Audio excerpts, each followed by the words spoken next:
Hello, I'm Clink McCracken, Condiment Detective, and this is a board deck and dice preview of a game that has recently been on Kickstarter called Pepper and Carrot. So we are looking at a preview copy where all the components are prototype. Pepper and Carrot is a 1 to 4 player kind of puzzly game. Let's take a look so you can see what I mean. Here we have the game set up for one player in the hardest difficulty, and what you have here is the main board, and this main board has 3 rows, and each row is a potion. So this is the ingredients for the top row potion, second row potion, third row potion, and they have more and more complexity as they go along, and these are set up randomly.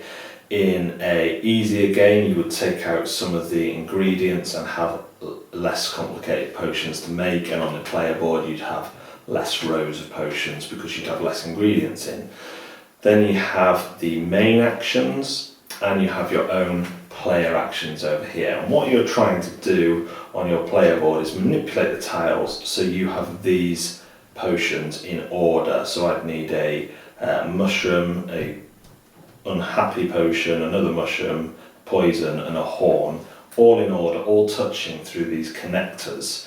And the way you manipulate these is through the order cards. So this card here lets you take one off and slide it in either the top or the other end, moving everything along. If you've taken that as a main action, you then discard that, move these along and draw another one. So you see that you can see what's coming up, which is particularly helpful in multiplayer games.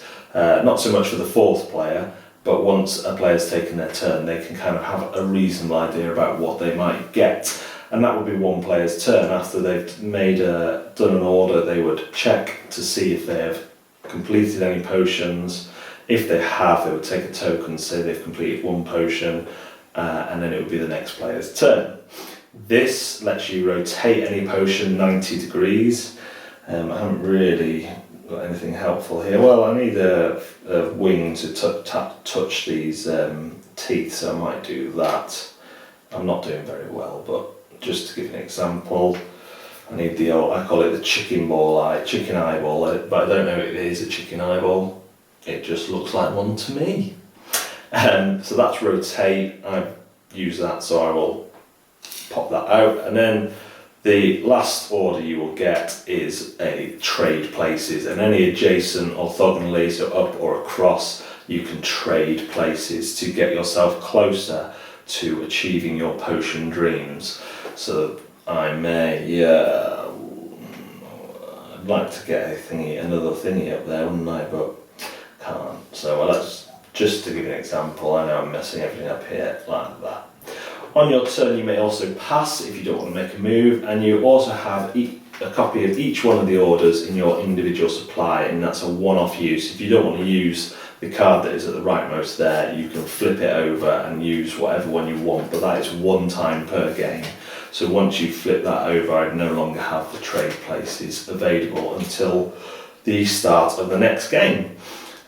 So the play continues as that, with players either choosing the rightmost main order or one of their individual orders, or passing, trying to manipulate the connectors so that they get in order mushroom to potion to mushroom to potion to horn, and then they've completed that one.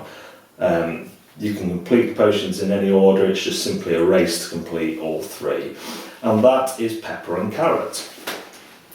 So, Pepper and Carrot is an interesting puzzle game, and one that kind of feels the same whether you're playing it solo or with other players. I guess with solo you get more opportunity to plan because you're getting all the main orders as they come out, and you have your individual ones as well.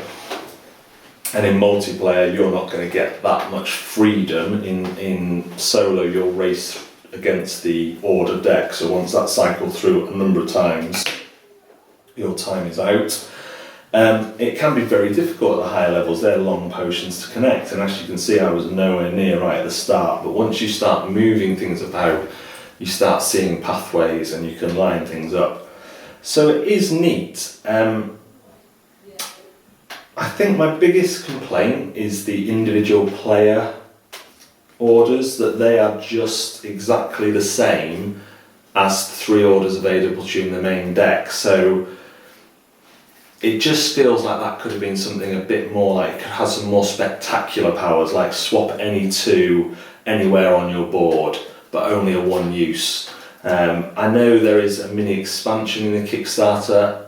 I'm not sure if that released for every backer or if that is even going to be included in the retail, but I know that had some more interesting individual orders, like you could swap diagonally or push diagonally, but stuff like that I think really needs to be included in this, because these are just the same as the ones you get normally, and for me that makes it just a little bit more boring, and that was something that could easily be done. Like I say, I came off one off the top of my head, swap any 2, swap your corners, move 2 along, you know, just improving on the basic orders. That would have been quite nice. It is a game, because of its puzzly nature, that is prone to some downtime. Now often you're not going to mind that, because you're looking ahead thinking, right, if they're probably going to use that card, they're going to use that card, so this is the card I'll have.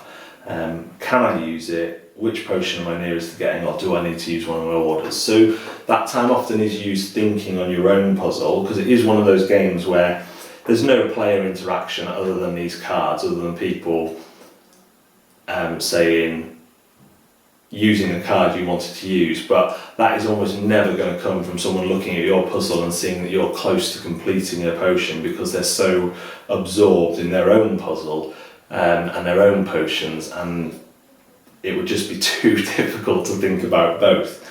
So it's a nice enough game. There is complexity there in the types, in the puzzle. The rules are fine, the intimidation factor is low, there is fun to be had. I'm not a great puzzly person, and this does feel like one of those think fun solo puzzles more than anything. Even when you're playing it with multiplayer, it still feels a bit solo-y for my taste. But if you like puzzles, if you like logic, it is simple enough, especially on the easier level for kids to do. There may be a bit of frustration for them as people take the orders that they want, but particularly the solo, starting them off on a solo, showing them how it works at the easier difficulties is definitely feasible and would work really well. So if you're someone who likes puzzles, has kids who relish that kind of logic, then this is going to work for you. For me, there's a few missed opportunities to make it something that I would keep in my collection, but then I'm not someone who likes the kind of pure puzzle as much as I do the kind of hidden puzzles within other board games. So that is Pepper and Carrot. It has been on Kickstarter, I believe it's already funded and the campaign's finished, but check it out, look out for the retail pack, and hopefully there'll be some more individual powers in that. Thanks very much for watching. This is Board Deck and Dice, and we'll see you next time. Hello, I'm... Oh my goodness.